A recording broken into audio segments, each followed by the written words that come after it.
Now, when we look at the accounts involved, you will simply debit debtors allowances when goods are returned and credit debtors control. Debtors allowances will be debited at selling price and debtors control will be credited at selling price. The reason why we debit debtors allowances is because debtors allowances has the same characteristics as an expense because it reduces your sales, while debtors control an asset is decreasing because the debtor has returned goods, now the debtor owes us less.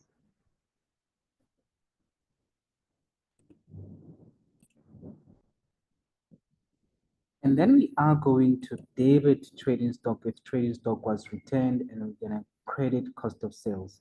Remember, I said cost of sales will go up whenever goods are sold. So when goods are returned, it will go down. Both accounts will be recorded at cost price. Trading stock is because we are getting stock back. That's why it's going up. And our cost of sales will go down because an expense is decreasing. So how do we deal with an allowance? Okay, where goods are not returned. Now, an allowance is when goods are damaged, a debtor may claim an allowance for goods damaged. That is, the debtor will keep the goods and will receive an allowance, which is a price reduction.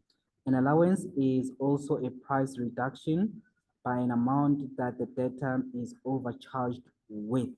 Okay.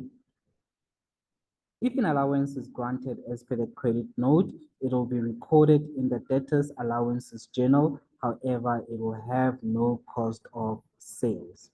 Now, the allowance amount will only be recorded under sales in the debtor's allowances journal.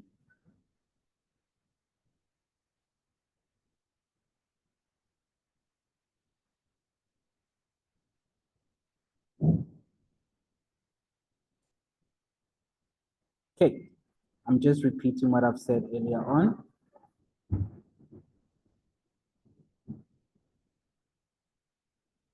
Now, please note that at the end of the year, your debtors allowances account will be closed off to sales account. Okay, at the end of the year, your debtors allowances account will be closed off to your sales account, meaning that the debtors allowances account will be recorded on the debit side of your sales because sales decrease on the debit side.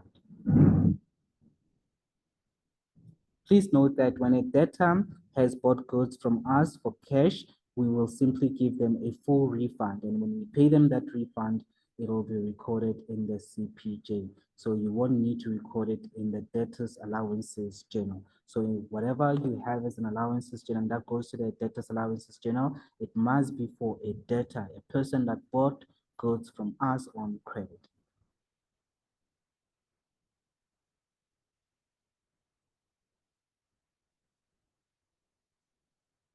And please note that when a customer has bought goods from us for cash, it will be recorded in the CRJ. So when we refund them, the opposite of CRJ will always be the CPJ. The refund will be recorded in the CPJ.